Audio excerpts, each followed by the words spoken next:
Andre terdiam. Begitu juga dengan ayah dan ibu. Sementara Aisyah tampaknya masih belum puas. Kembali berbicara. Sungguh rugi orang yang mengira dirinya telah sukses dalam kehidupannya di dunia.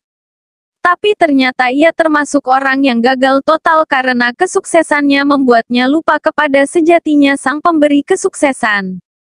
Allah yang Maha Kaya. Ibu tersenyum puas mendengar Aisyah yang terus saja mencecar Andre.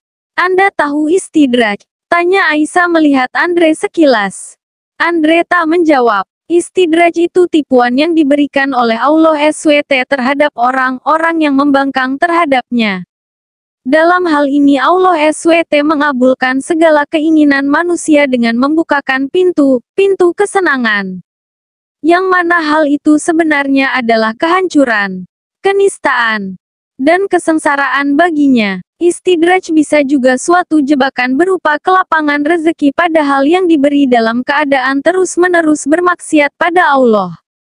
Jadi, ketika Allah membiarkan kita sengaja meninggalkan salat, meninggalkan puasa, tidak ada perasaan berdosa ketika bermaksiat. Berat untuk bersedekah, merasa bangga dengan apa yang dimiliki. Mengabaikan semua atau mungkin sebagian perintah Allah, menganggap enteng perintah-perintah Allah. Merasa umurnya panjang dan menunda-nunda taubat. Dan tidak mau menuntut ilmu syar'i tetapi Allah tetap memberikan mereka harta yang berlimpah. Kesenangan, hidup aman, tidak sakit dan tidak pula tertimpa musibah. Bersiaplah untuk menantikan konsekuensinya. Di akhir kalimat Aisyah melihat Andre sambil tersenyum sinis.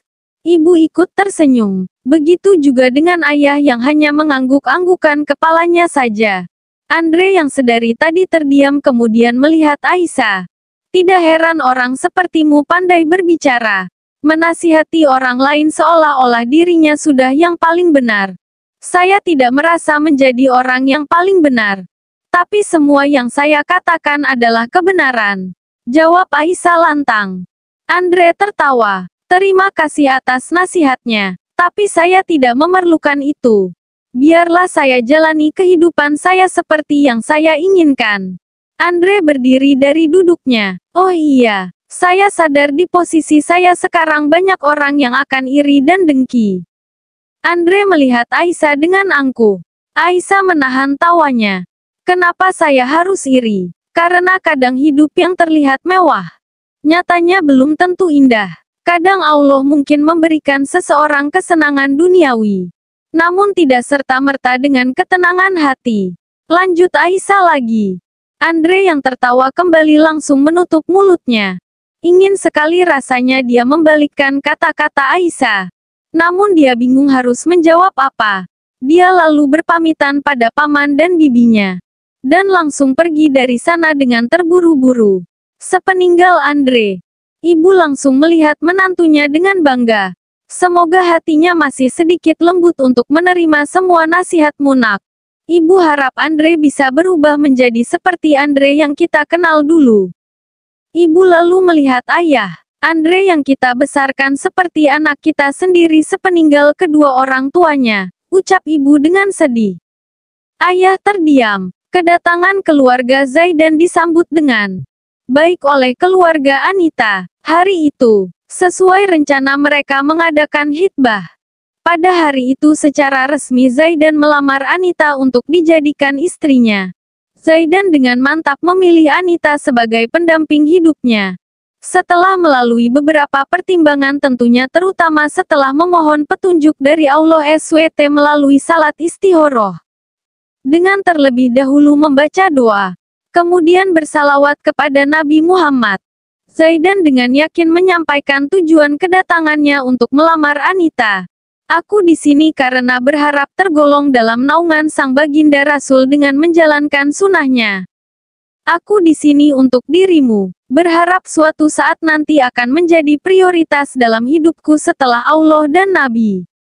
Aku ingin kau menjadi perhiasan terindahku, yang kelak kita akan bersama mengarungi titian menuju surga.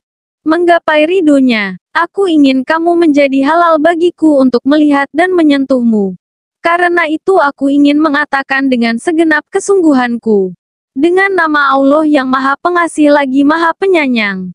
Jadilah pendamping hidupku. Semua orang langsung melihat Anita untuk mengetahui jawabannya. Bagaimana Anita? Apa kamu menerima lamarannya? Kakak Anita bertanya pada adiknya. Anita terdiam. Dia tak mengatakan apapun. Hanya semakin menundukkan kepalanya saja. Semua orang lantas merasa senang. Mereka semua seolah sudah tahu jika diamnya seorang gadis ketika dilamar adalah izinnya atau persetujuannya atas lamaran itu. Kini Anita telah menjadi seorang mahtubah atau perempuan yang telah resmi dilamar. Maka dengan demikian dia tidak boleh menerima lamaran lelaki lain. Walaupun sempat diliputi rasa ragu setelah apa yang telah terjadi dengan Nurul dan keluarganya kemarin. Namun berkat Aisyah yang telah meyakinkannya, maka akhirnya Anita dengan mantap menerima lamaran itu. Karena seperti apa yang dikatakan Aisyah padanya, dia tidak akan menemukan lagi pria baik seperti Zaidan. Maka rencana pernikahan pun langsung mereka bahas. Atas persetujuan kedua keluarga maka pernikahan akan diselenggarakan secara sederhana dalam waktu dekat ini. Karena mereka ingin rencana baik ini tidak lagi ditunda-tunda. Beberapa hari berlalu, Aisyah masih tinggal di rumah mertuanya. Dia memilih untuk tinggal lebih lama di sana karena melihat kedua mertuanya yang sangat senang dengan kehadirannya di rumah mereka yang sepi. Aisyah tahu jika kehamilannya membuat mereka sangat bahagia.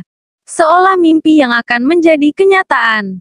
Mertuanya terlihat tidak sabar untuk segera menjadi seorang kakek dan nenek. Terlebih dengan sang ayah mertua. Semenjak kabar kehamilan sang menantu, kesehatannya yang sebelumnya sering menurun mendadak merasa menjadi sangat sehat dan bugar. Bahkan sekarang tak jarang dia ikut membantu istrinya untuk memanjakan sang menantu. Seperti kali ini, ayah tampak sibuk mengambil mangga muda di halaman belakang rumahnya untuk Aisyah. Tentu saja Aisyah senang. Bersama ibu dia memakan rujak mangga di bawah rindangnya pohon di belakang rumah. Andre yang kembali datang karena ada keperluan penting dengan pamannya.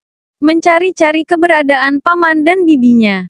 Setelah melihat jika semuanya ada di halaman belakang rumah, Andre segera akan menghampirinya. Dengan senang karena kebetulan melihat Aisyah ternyata juga ada di sana. Kejadian tempo hari masih membuatnya jengkel. Dia masih tidak terima wanita seperti Aisyah yang dianggapnya kampungan bisa seenaknya menasihatinya. Kebetulan Aisyah rupanya masih ada. Sekalian dia akan membuat Aisyah takjub akan apa yang disampaikannya sekarang.